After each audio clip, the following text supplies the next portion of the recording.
Bom, pessoal, então na aula passada a gente passou aí sobre as etapas para a criação de uma máquina dentro do EC2 e agora a gente vai dar uma olhada em algumas opções que a gente tem depois que a máquina foi criada, né? Vamos visualizar algumas configurações, ver o que a gente ainda pode mexer na máquina, tá? E depois vamos ver como acessar essa máquina usando o SSH, tá? Então eu estou aqui no painel do EC2, vocês vão ver que da primeira aula para cá, agora eu tenho de diferente aqui que eu tenho uma instância em execução. Antes eu já tinha um grupo de segurança, agora eu tenho dois, né? E aí tenho também aqui um par de chaves e um volume. Tudo isso foi criado no momento que a gente criou a nossa máquina, certo?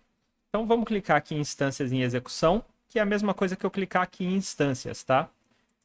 Clicando aqui, ele vai listar para mim quais são as máquinas que eu tenho em execução, quais são as instâncias que eu tenho em execução.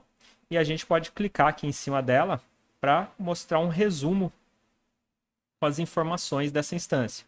Então eu tenho aqui um ID, tá?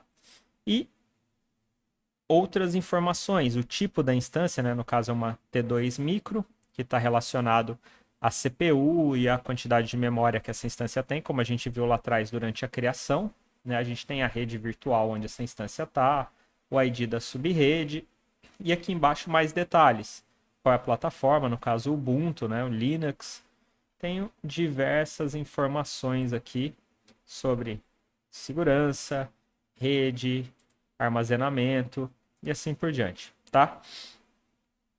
Pessoal, o que a gente vai precisar daqui a pouco aqui é isso aqui, ó.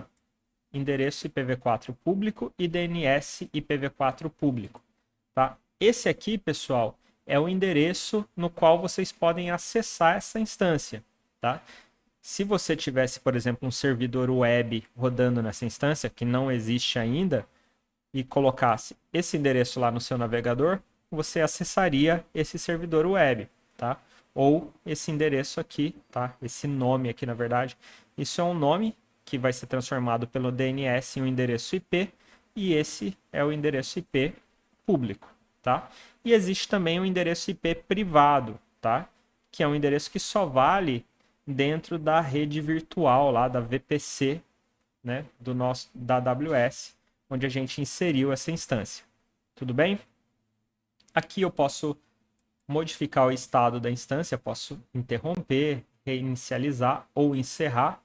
Tá? Interromper aqui, eu vou parar ela, eu vou desligar. É colocar o dedo lá no power e desligar a instância. Reiniciar, mesma coisa que eu apertar o reset. E encerrar é jogar o computador no lixo, tá? É realmente apagar essa instância. Eu não preciso acessar esse resumo para fazer isso, tá? Se a gente voltar aqui na lista de instâncias, se eu selecionar ela aqui, eu posso modificar o estado das instâncias aqui também, tá? Tem algumas ações aqui que a gente pode tomar, tá? E se eu quiser executar uma nova instância, eu posso vir aqui, clicar, e aí ele vai abrir uma nova instância, né? Vai abrir todo aquele passo a passo para a gente criar uma nova instância, tudo bem? Pessoal, agora vamos falar sobre como se conectar com essa instância. Tá? Eu vou dar um exemplo aqui para vocês, mostrar como se conectar, mas eu estou usando uma máquina aqui com o sistema operacional Linux, tá? Distribuição Mint, tá? Uma distribuição derivada do Ubuntu. Então eu vou fazer a conexão aqui usando o Linux. Para quem estiver usando o Windows, pessoal, e aí eu vou deixar o link para vocês, vocês têm um tutorial aqui na AWS que diz como se conectar a uma instância Linux, né, usando o Windows com o software PuTTY. Tá? O PuTTY ele é um cliente do protocolo SSH que permite se conectar a servidores que estão executando lá um servidor SSH, tá? Como é o caso aqui. Para usar o PuTTY tem alguns passos a mais, porque como a gente vai fazer a conexão usando aquele esquema de chave pública e chave privada para autenticação, você não pode usar diretamente aquele arquivo PEM, né, PEM, que a gente baixou da AWS quando gerou a chave. Você tem que fazer uma conversão aí desse arquivo. Então aqui nesse tutorial mostra como fazer essa conversão e como se conectar, tá? Para quem estiver usando o sistema operacional Linux, a coisa é bem simples, tá, pessoal?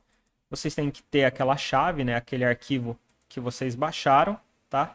Vocês vão precisar também aqui do endereço da instância.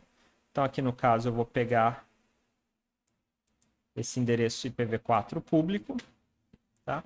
E aí eu vou colocar aqui assim, SSH -i, tá? E aí eu vou colocar o caminho para minha chave, que no caso está na pasta downloads, aula IDS 2021.pm. E aí aqui na frente eu vou colocar o nome do usuário que vai se conectar. Como essa é uma instância que está rodando o Ubuntu, o nome do usuário também é Ubuntu, tá, pessoal? O nome do usuário padrão varia de acordo com a distribuição que você colocar, tá? Que você estiver executando.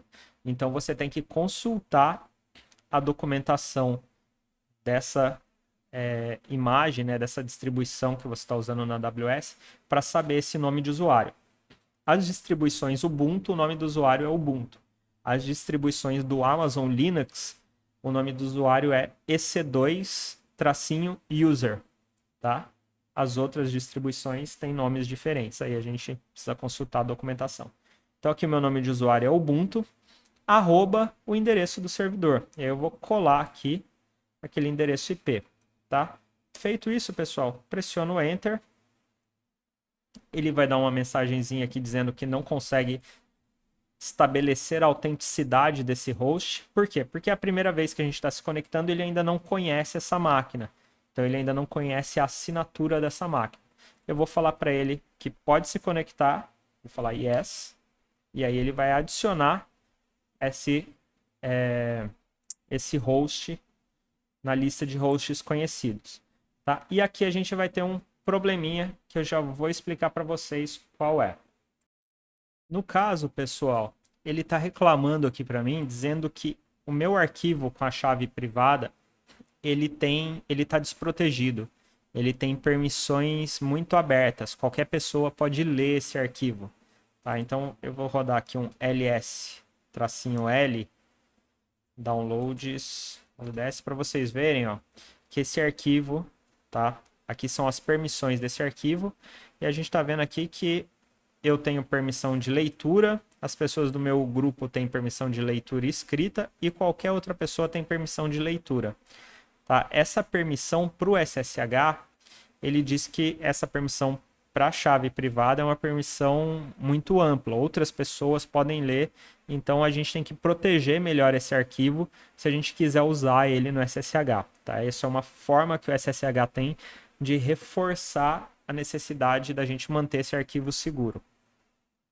Então eu vou rodar um comandinho aqui, um chmod 600, e vou passar o nome desse arquivo, tá? Com isso eu vou restringir um pouquinho as permissões aí desse arquivo. Vamos dar um ls-l de novo, e vocês vão ver, ó, que agora eu só tenho permissão de leitura e escrita aqui nesse primeiro, no comecinho aqui, né, nesses primeiros hífenzinhos, as primeiras casas aqui, que isso aqui está dizendo o usuário dono desse arquivo, que no caso sou eu aqui, Edu P. Souza, pode ler e escrever nesse arquivo. Todos os demais não podem botar a mão, não podem botar o olho nesse arquivo. Tá? Essa permissão deve ser suficiente para que o SSH permita que a gente use esse arquivo para se conectar. Tá? Isso, pessoal, é uma coisa específica do Linux, tá? Do cliente SSH do Linux, aqui no caso que a gente usa o OpenSSH. Tá? No Windows, quem estiver usando o PUT não vai ter esse tipo de problema, mas vai ter aquela questão, aquela necessidade de se converter o arquivo da chave privada para poder usar no PUT. Então, cada cliente aí tem a sua especificidade, tá? Então, eu vou rodar aqui de novo o comando SSH e se tudo der certo, ele vai se conectar dessa vez. Ó, tá lá. Agora eu estou conectado no servidor Ubuntu que está rodando lá na AWS. Bom, como que eu sei que eu estou conectado? Vocês vão ver que aqui agora o prompt mudou, né? Eu tenho o nome do usuário, que no caso é o Ubuntu, né? Que a gente usou para se conectar no SSH. Para quem estiver usando o PUT, também teve que colocar lá esse nome de usuário em algum lugar. E eu tenho aqui o nome da máquina, que também é diferente, que é IP 172.31.49.127. E se a gente olhar aqui, né, na mensagem aqui de boas-vindas da máquina, a gente também tem esse mesmo endereço IP aqui, tá? Que, se a gente for olhar, é o endereço IP privado da máquina lá na AWS. Tá? Então aqui a gente já está conectado e já pode começar a usar esse servidor, né, essa máquina virtual lá na AWS. Tudo bem?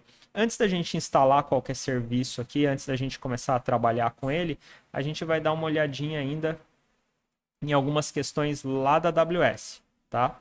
Então, já já a gente continua.